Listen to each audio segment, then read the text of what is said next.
Salam, hər vaxtınız xeyir olsun.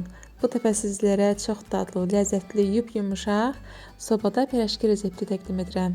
Bu pirajkiləri istər evdə, istər uşaqlar üçün məktəbli çantasına qoya bilərsiniz. Çox dadlı olur, üstəlik çox asan hazırlanır. Evdə olan ərzaqlarla bu resepti hazırlamaq üçün videomu sona kimi izləyib bəyənməyi unutmayın. Qaba quru maya, şəkər tozu və ilik su əlavə edib 1-2 dəqiqə mayanın aktivləşməyini gözləyirəm.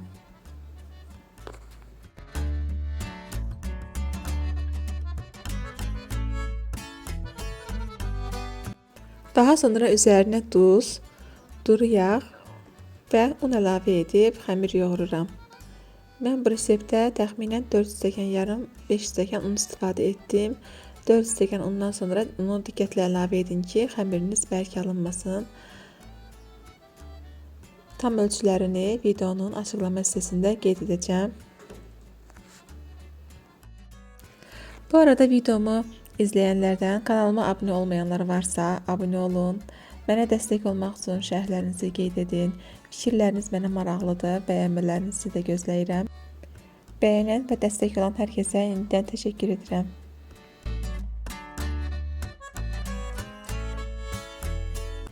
Xəmirimiz hazırdır. Üzərini örtüb 5-10 dəqiqə dincəlməyə qoyuram. Bu xəmirdə 1-2 saat mayalandırmağa ehtiyac yoxdur. Keçirəm içliyi hazırlamağa. İçlik üçün toyuq və kartofdan istifadə edirəm. Yarısını toyuqlu, yarısını isə kartoflu edəcəm. Soğanı qovururam. Üzərinə toyuq filesini əlavə edib ikisini birlikdə bişirirəm. Bu arada içliyi İstədiyiniz kimi dəyişdirə bilərsiniz, qiyma ilə də edə bilərsiniz və yaxud da tək kartof pürəsi ilə də hazırlaya bilərsiniz. İçliyin üzərinə zövqə görə duz və istiot əlavə edirəm. Qarışdıraraq bu şəkildə qovururam.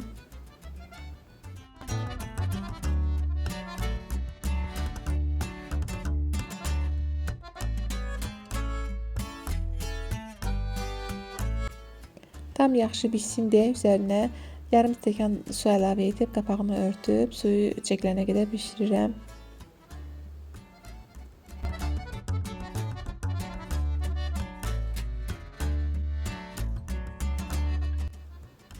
Rəngi gözəl olsun deyə biraz da sarı kök əlavə etdim. Əlavə etməyə də bilərsiniz. Qapağını örtüb bir kənara qoyuram. Kartoflu içliyi hazırlamaq üçün kartofları qaynamağa qoyuram. Kartof qaynayır və soğancı hazırlamaq üçün də soğanları doğramışam. Kartofun suyunu süzürəm və əzib pürə halına gətirirəm. Üzərinə soğanları əlavə edirəm. Zövqə görə duz istiot əlavə edib qarışdırıram və kartoflu içliyimiz də artıq hazırdır. Onu da bir kənara qoyuram. Dincələn xəmiri götürürəm və kiçik gündələr hazırlamaq üçün hissələrə ayırıram.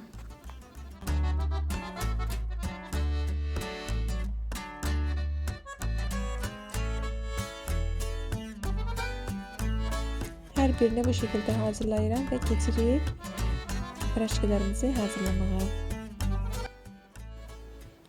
İlk hazırladığım gündədən başlayıram və istəsəniz əlinizlə və ya oxlov vasitəsilə açıb içərisinə içliyi qoyub bükə bilərsiniz.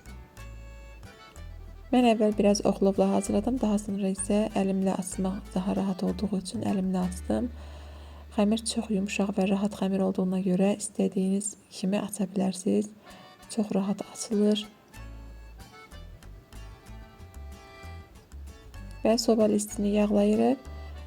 Bir-bir hazırladığımız pirajkiləri soba listinə düzürük.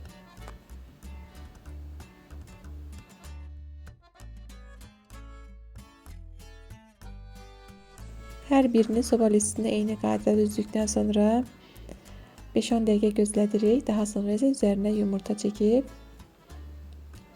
isidilmiş sobada bişirirəm.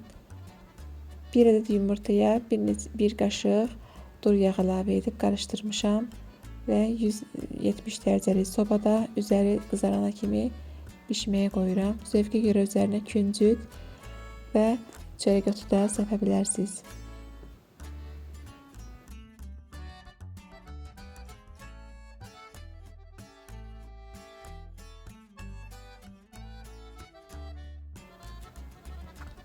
Və piraşkilərimizi sobada bişməyə göndərirəm. Piraşkilərimiz pişdi, sobadan çıxardım. Bir neçə dəqiqə dincəlməyini gözləyirik.